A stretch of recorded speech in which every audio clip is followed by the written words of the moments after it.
Olá pessoal, bem-vindo ao Resfriando, seu portal sobre refrigeração. Hoje falaremos sobre a relação entre pressão e temperatura para uma substância pura. Substâncias puras são aquelas que apresentam a mesma composição química, mesmo estando em diferentes estados. Então, se pegarmos, por exemplo, a água, sabemos que sua composição é o H2O, 2 átomos de hidrogênio e 1 de oxigênio, e sua composição não varia, mesmo estando em estado sólido, líquido ou gasoso. Como vimos na aula 4, a pressão atmosférica varia de acordo com a altitude. Então, estando ao nível do mar, com uma pressão de 1 atmosfera, sabemos que a temperatura de ebulição da água é igual a 100 graus Celsius. Se estivermos em regiões montanhosas, onde a pressão atmosférica é menor, essa temperatura de ebulição também será menor. Notamos isso quando esquentamos água em uma panela. Quando estamos em regiões ao nível do mar, pressão de 1 atmosfera, sabemos que a água vai ferver a 100 graus Celsius. Se estamos em regiões montanhosas, por exemplo, em Campos de Jordão, em que a pressão atmosfera média fica próximo de 0,84 atmosferas, a temperatura de ebulição da água é equivalente a 95 graus Celsius. Ou seja, ela leva menos tempo para ferver em Campos de Jordão do que no litoral.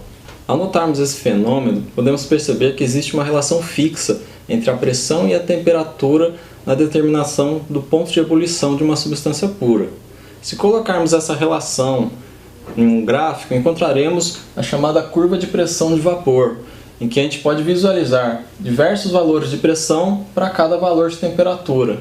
Notem também que para valores de pressão baixa, a temperatura também é baixa, e para valores de pressão alta, a temperatura também é alta. Para exemplificar essa relação, podemos utilizar uma panela comum e uma panela de pressão. Em uma panela comum, quando aquecemos a água, o vapor liberado vai direto para a atmosfera e faz com que a temperatura de ebulição seja constante em 100 graus Celsius. Em uma panela de pressão, o vapor liberado fica contido dentro dessa panela, o que faz com que aumente a pressão interna dela. Essa pressão interna chega aproximadamente a 2 atmosferas, o que faz com que eleve a temperatura de ebulição da água para aproximadamente 120 graus Celsius. Ou seja, ao cozinharmos numa panela comum, o alimento será cozido a 100 graus Celsius, enquanto que numa panela de pressão a 120 graus Celsius. Para concluir, percebemos que, como cozinhamos a 120 graus Celsius numa panela de pressão, o tempo de cozimento desse alimento é menor, pois a temperatura está sendo mais alta, em relação a uma panela comum, em que a temperatura está bem mais baixa.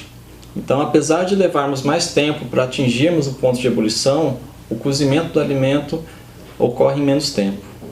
Bom pessoal, essa foi a 5ª aula do Resfriando sobre relação entre pressão e temperatura. Caso queiram assistir às aulas anteriores, clique aqui para acessar a 4ª aula sobre pressão, a 3ª aula sobre temperatura e a 2ª aula sobre os estados físicos da matéria.